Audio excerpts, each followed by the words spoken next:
My name is Brian Rogers. I'm director of the Catalyst Innovation Accelerator at ASU, and we are capturing stories about innovation and entrepreneurship. Catalyst is a program serving the greater region based at Arkansas State University, which is in Northeast Arkansas in Jonesboro. I'm here today with Dr. Moeeni, who is faculty in Management Information Systems at Arkansas State. Since when? 1991. Okay.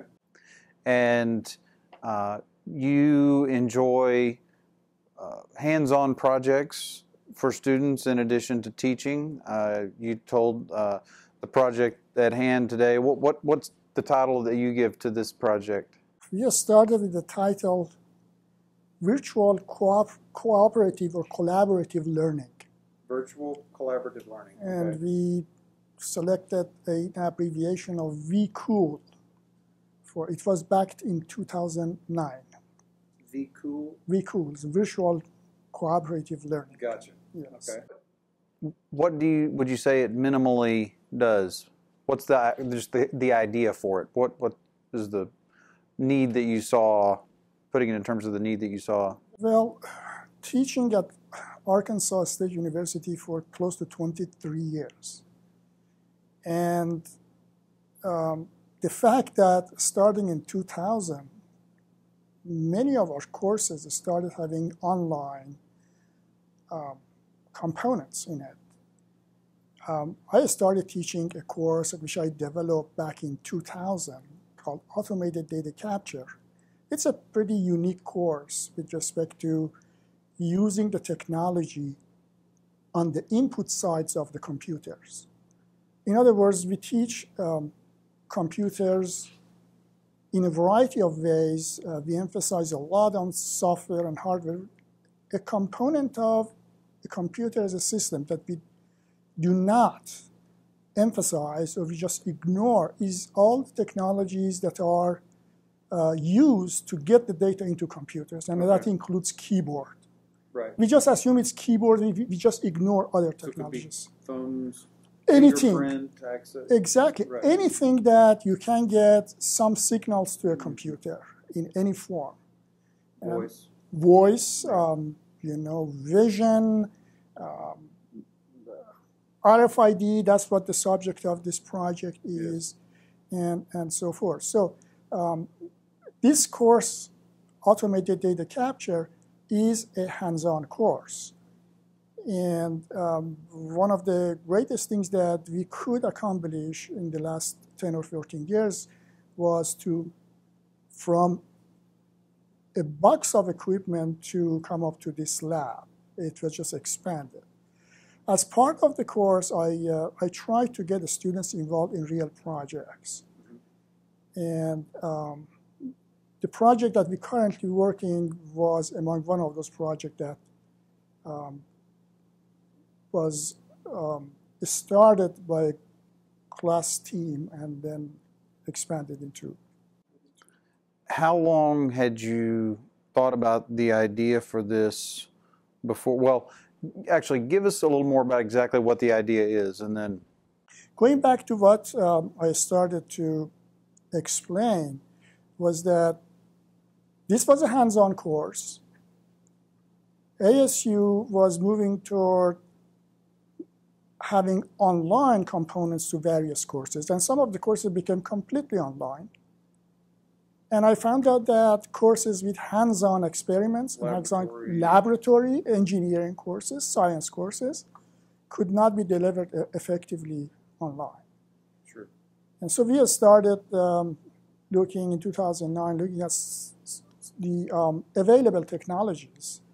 But we found that all the online technologies, let's look at Skype, for example, or conferencing technologies that allows parties at different points on the internet to communicate.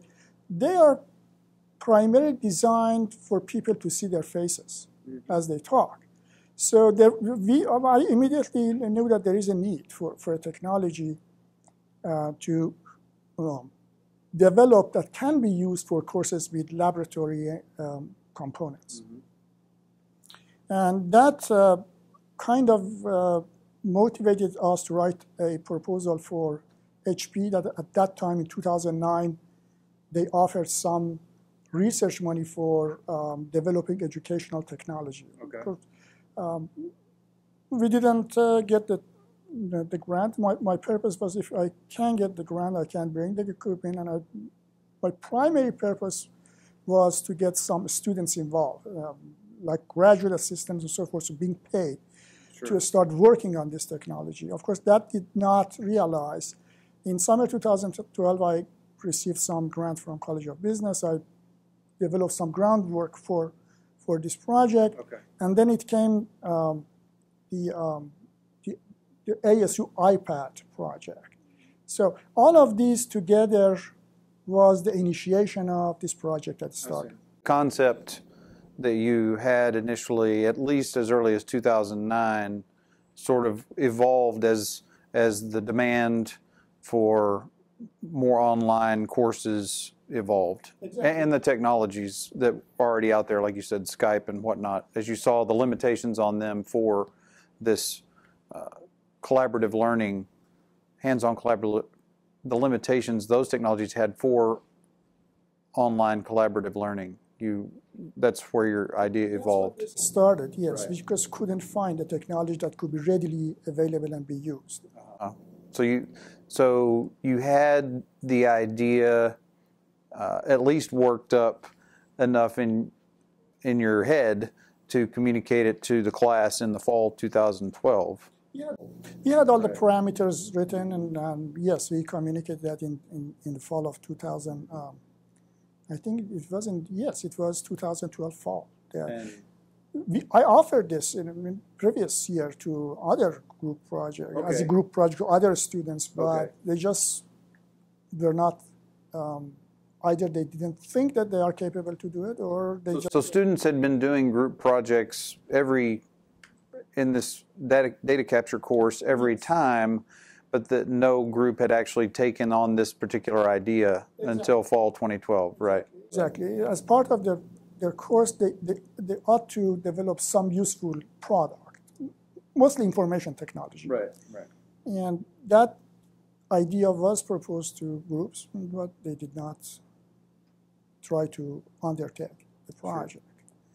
And it comes to 2012 fall that I teach every fall in this particular class that I offered to a group, and they accepted this and continued from there. Sure. One of the students in that class was Keen McGo, who's still today involved here, October 2014, even post-graduation for Keen is still involved. And at the time, Keen had programming skills. Keen was a management information systems major, also had programming skills. And so when he heard the idea, it clicked with him somehow. Correct. And that was the time that, as a part of the group, he started, and he was the primary programmer in that group. So he did the major work in developing this, at least what we call it the proof of concept. Sure. That it works. Now, the work that has been done earlier was in terms of system design was to identify what technology can be used for this. And then after looking at the number of technologies that we have in this lab, radio frequency identification was the best to apply. In terms of initial challenges, were funding, where you said HP had some money and you went after that. So you had designs on developing this project, even not necessarily as a student class project. You wanted to do it as an academic project with graduate students or whatever. You just, right. And then summer 2012, the college gave you some funding that enabled you to buy sort of the initial setup of equipment. Is that true? Okay. Okay. And then when Keen's group got involved, fall 2012, that's what they started with, the minimal equipment that you had been able to purchase with the. Well, yes, the equipment, we had it before, but that grant helped us to kind of, as a summer support instead of teaching, spending more time on Right. on developing the project. So was this, would you say this was one of your favorite projects that you had ideas for? You know, that's a very great question.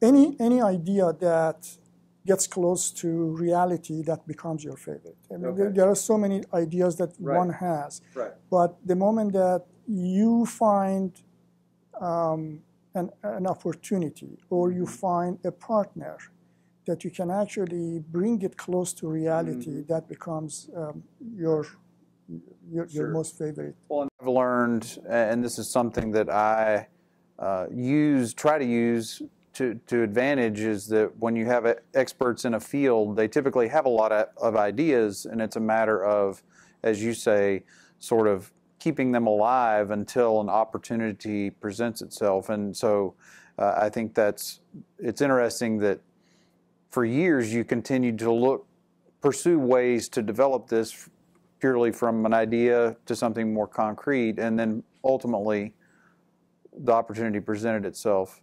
And I was reminded earlier that part of the early story here is that once that fall 2012 course was complete, Keene was interested in and engaged enough to continue with it, at least to the point of presenting it at Create at State, which is the student research forum in spring, which would have been spring 2013.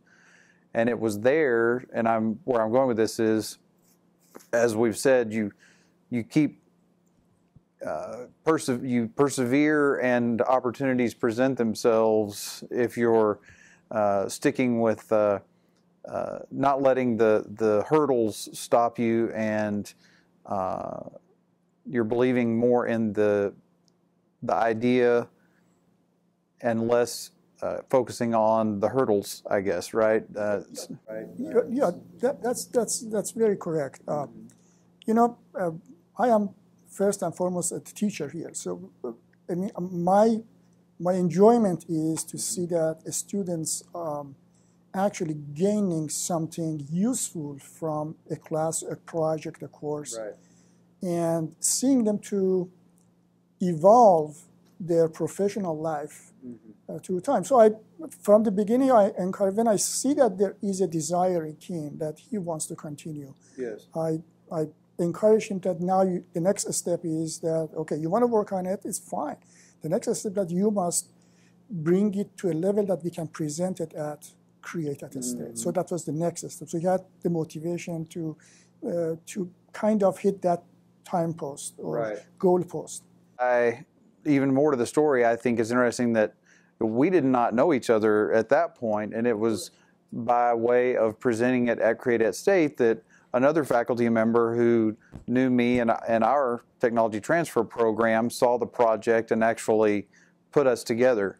And so even more to the point that you keep pushing forward, and opportunities tend to present themselves as you're having more conversations and pushing the project forward with the end goal in mind. If this is a big need, big problem to solve in academia to enable the remote collaborative learning. That's correct. My encouragement of encouraging him to participate in the project and going through the first stage, which was the Create at a State, was all about demonstrating that the concept has a potential. Many of the underlying infrastructure technology is already available. Right.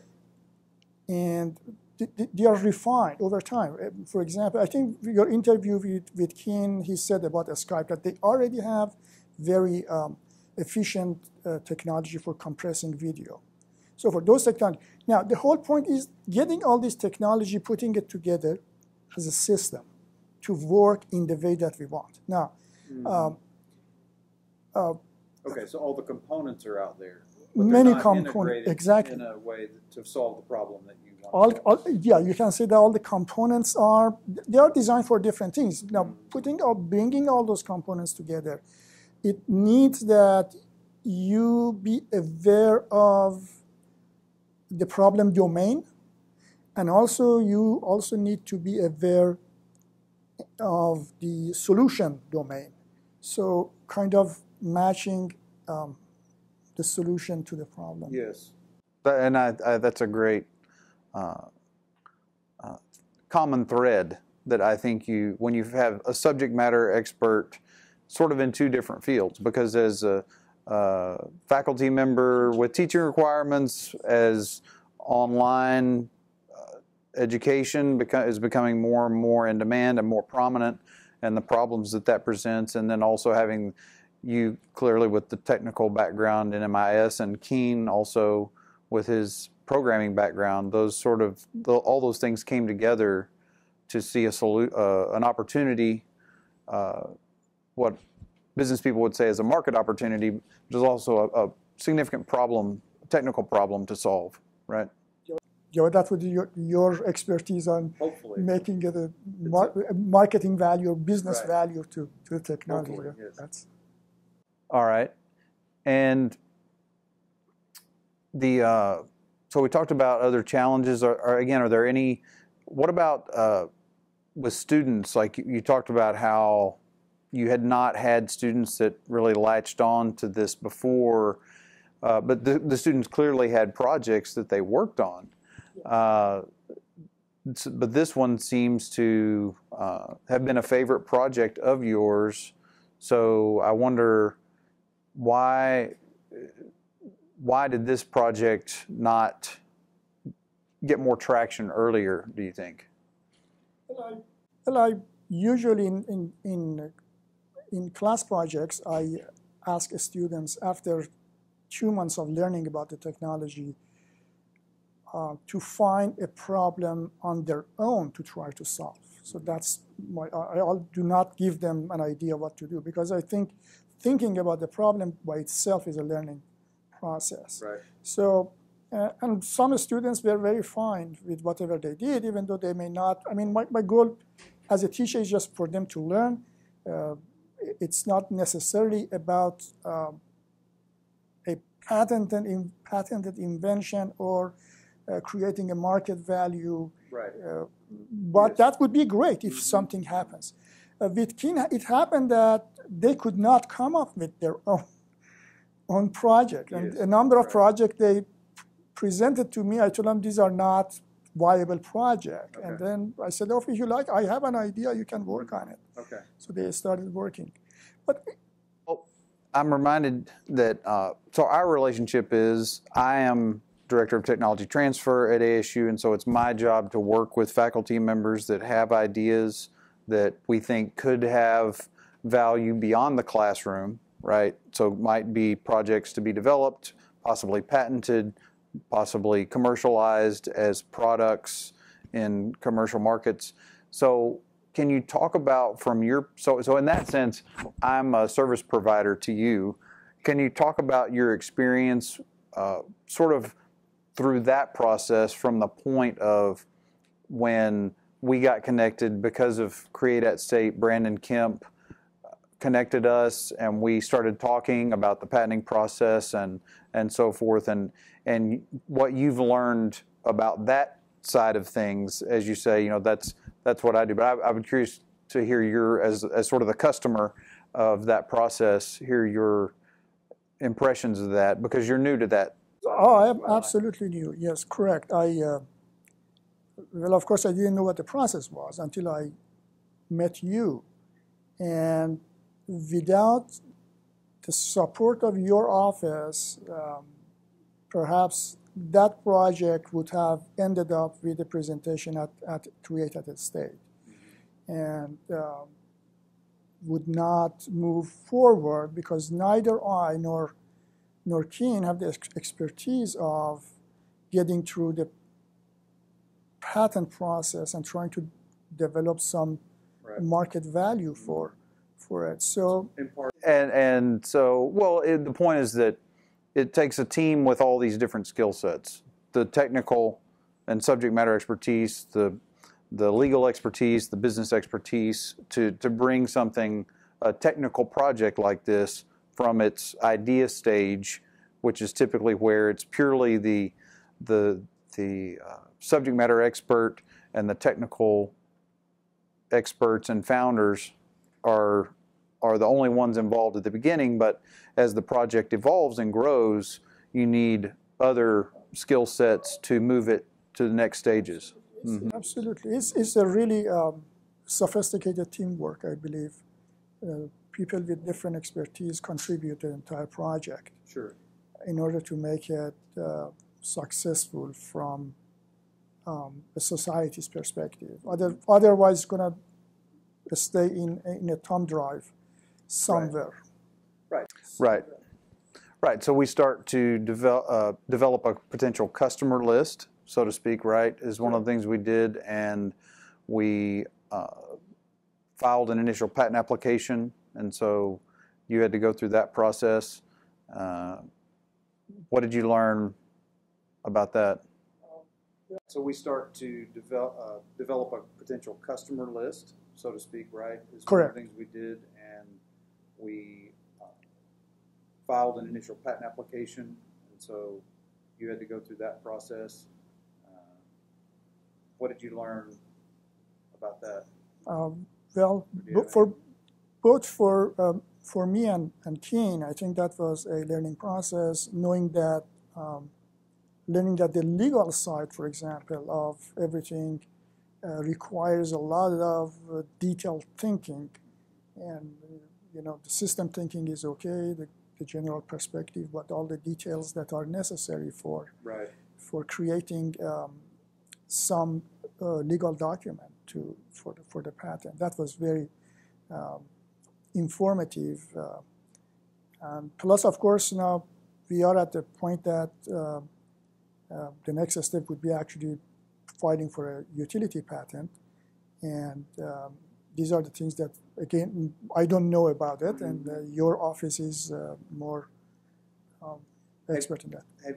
Have you had interactions with outside parties that would be collaborators or funding sources or investors or customers? Have you interacted directly with people like that yet? Not outside what you are doing, but you already have one contact at least. No, I have not done. Well, one of the reasons is that we are not aware to what extent we can discuss something that has not been patented yet. Sure. Okay. So has it been published? Have you we have presented this at a conference or published a paper on it? Not yet. That's another question that we need to ask your office to see at what point we can go and actually publish some of the findings that in our research. By the way, next week there is a presentation of this idea at the ITTC. They have a seminar. Okay. There. So again, that was another thing that I have not finalized until. Internal to ASU. Yes, that's internal. But people from companies such as Blackboard are going to be there. Ah, okay. So that could be an opportunity for discussing the idea with them too. Sure. Okay. Mm-hmm. So, has it been published? Have you presented this at a conference or published a paper on it or anything? That's another question that we need to ask. Appropriate. So we can basically go and publish some papers on it. So, how long from now? What do you think are the current challenges, and where is it going? And from a technical standpoint, from an R&D standpoint, and how long do you think, and how much more money do you think you need, at least for the foreseeable future on the project? I believe at this point, Keen and I are working on a few applications to make it the system to be accessible from outside ASU campus. At the moment, it's just inside ASU campus. Having said that, this is not a 1% or 2% project in terms of creating a final product that can be presented to the market. Many of the underlying technologies are already available. So we need a bigger entity. Okay. So you're developing a functional prototype that contemplates the features you want, and you think you need, like you said, a commercial entity to fine-tune it and turn it into a sellable product, sellable system. Yes. To come and get the proof of concept, get the idea, and commercially develop it. This is what I think. Sure. This is beyond us at this time. Okay. So you're developing a functional prototype. Exactly. That functional prototype. The features you want. And how far away do you think you are from having this fully functional prototype that, or do you have it? We have it. It's just a matter of a few fine-tuning. We are not far from it. I would say a few weeks. I and Keen need to work remotely with each other.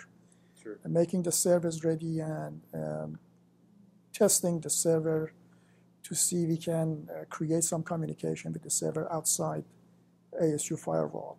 We already have ITS helping us in. Right, you've got another internal. Yes, exactly. Contributors interested in the project now. Yes, internal to ASU. ITS. We need ITS help in order to allow us to bypass the firewall. I see. And also ITTC, they have been funding us for a duplicate of the same system. Okay. A prototype. Yes. Duplicate. Okay. So it's continuing to progress as you have time on the side and Keen has time on the side, and you have are putting together additional resources to push the project forward. And I think that's an important theme to talk about, sort of the story of the project, how it started as an idea. You presented the idea to students anyway several times over years before, and to outside entities like HP when you sought funding. And it took years for someone to take on the project, so to speak, supply a little bit of funding, a student to take interest, and it's slowly progressed from there for several years. So I think it's interesting to think about the timeline of a project that's this sophisticated and technical and what it takes to put it together, but how, again, as you stick with it, and it's in a way you're creating something that doesn't exist and that will solve a significant problem, you believe. Hopefully, that's one of the areas that we need ASU's help. Yes.